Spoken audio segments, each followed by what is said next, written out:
ಹೆಣ್ಣ ಕಲೆ 4 ವರ್ಗಗಳಿದೆ. ಹಸ್ತಿನಿ, ಚಿತ್ತಿನಿ, ಶಂಕಿನಿ, ಪದ್ಮಿನಿ. ಹೌದು. ಪದ್ಮಿನಿ ಅಂದ್ರೆ ಸುಂದರವಾದ ಹೆಣ್ಣು. ಸುಂದರವಾದ ಹೆಣ್ಣು ಹೇಗೆ ಇರಬೇಕನ್ನೋಕ್ಕೋಸ್ಕರ ಶಿಲ್ಪಿ ತೋರಿಸ್ತಾರೆ.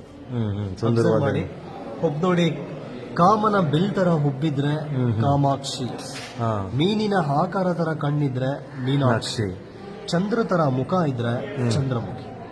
ನೋಡಿ, ಮೂಗಿದೆಯಲ್ಲ, ಮೂಗ್ ಎಷ್ಟಿದೆ ಅಷ್ಟು ಹಣೆ ಇರಬೇಕು. ಹೌದು. ಹಣೆ ಎಷ್ಟಿದೆ ಅಷ್ಟು ಗಲ್ಲ ಇರಬೇಕು. ಅದು ಪರ್ಫೆಕ್ಟ್ ಫಿಕ್ಸ್.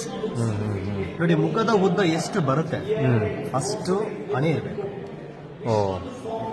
ಇದೆಷ್ಟು ಬರುತ್ತೆ ಅಷ್ಟು ಹಣೆ ಇರಬೇಕು. ಆಮೇಲೆ ಈ ಕಿವಿಯಿಂದ ಈ ಕಿವಿ ತನಕ ಇದೆಷ್ಟು ಸೈಜ್ ಇದೆ ಅಷ್ಟು ಸೈಜು ಸೊಂಟ ಇರಬೇಕು. ಡಾನ್ಸ್ಗೆ ತುಂಬಾ ಈಸಿ. ನೋಡಿ, ಕಾಲಲ್ಲಿ ಮೇಡಮ್ ಸೆಕೆಂಡ್ ಬೆರಳು ಉದ್ದ ಆಗಿದ್ರೆ ಅವರು ಸ್ವಲ್ಪ ಜೋರು ಅಂತ ಹೇಳ್ತಾರೆ, ಡಾಮಿನೇಟ್. ಹಾಗೆ ನೋಡಿ, ಪಾದದ ಮಧ್ಯದಲ್ಲಿ ಗ್ಯಾಪ್ ಇರಬೇಕು. ನೋಡಿ, ಲೈಟ್ ಕೂಡ ಹೌದು. ಪದ್ಮಪಾದ ಅದೃಷ್ಟ ಅಂತ ಹೇಳ್ತಾರೆ.